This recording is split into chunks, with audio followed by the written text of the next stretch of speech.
So what I see the real goal of tiger parenting being is instilling a deep inner strength, a kind of confidence that says, look, I believe in you more than anyone. Is there a woman that you admire? Catherine Graham, give yourself a break. There's much more give. There's much more leeway. Never not do something out of fear. Hi everyone, so we're very honored today to interview Amy Shou. She's the author of the bestseller book, The Battle Hymn of Tiger Mother. And also she's been recognized by Times Magazine as 100 most influential people. And people always call her Tiger Mom. So without further ado, let's kick off the interview. When you think about educating next generations, would you say that passion, discipline, or courage plays a more important role to one's personal success? I'm really proud of my two daughters, but not because they went to this school or that school, but honestly, because they have grit. You know, I think that in life, the older I get, all of us, no matter how seemingly successful, we fail. We have really down times. I've been through some really bad moments, even just in the last 5-10 years. So what I see the real goal of tiger parenting being is instilling a deep inner strength, and kind of, a kind of confidence that says, look, I believe in you more than anyone. And you're a really special person, but life is not going to be easy. And you should just, you are worth so much. Even if you fail, just get up and try again, and you will be a star. And that's for me, the real message of tiger parenting. It's not Harvard or Yale or, all these degrees. It's kind of instilling a very meaningful kind of inner strength that really allows you to pick yourself up off the ground. After 13 years since the bestseller book, The Battle Hymn of Tiger Mother, was published, what is the most important thing in your life now? Would you answer that question differently? My children, my two daughters are still the most important thing. I am most proud that my daughters are strong and happy. They have tons of friends and they like to come home. Yeah. And they're always calling me. In fact, they're mad at me. Like, why don't you answer my texts? So I feel like I really launched them and they're independent. I think the one thing that's different now is that, being older now, I've had friends pass away.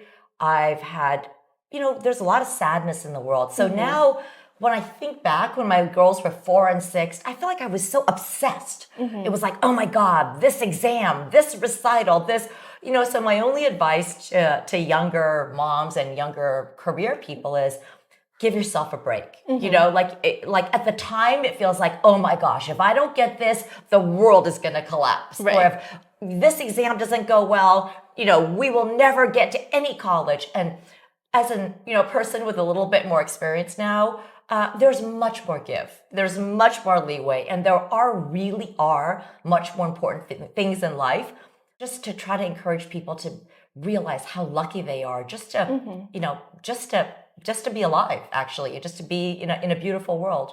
Yeah, you have to be creative to be lucky. But that sounds like a really ideal mother and daughter relationship. Not too bad. It's not perfect. I don't want to sugarcoat. Parenting is the hardest thing I've ever done in my life.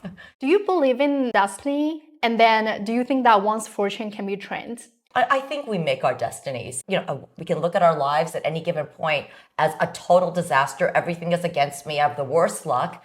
Or, I'm lucky to be alive. I'm still alive. I still have a brain. Yeah. I still have agency. And I think if you look at it that way, then it's kind of mixed. I think that we have the power to control our own destinies. That doesn't mean that we have the power to make everything go smoothly. Yeah. It's disaster after disaster. But I think we have the power to take whatever attitude we want and to kind of look at the world in a certain way.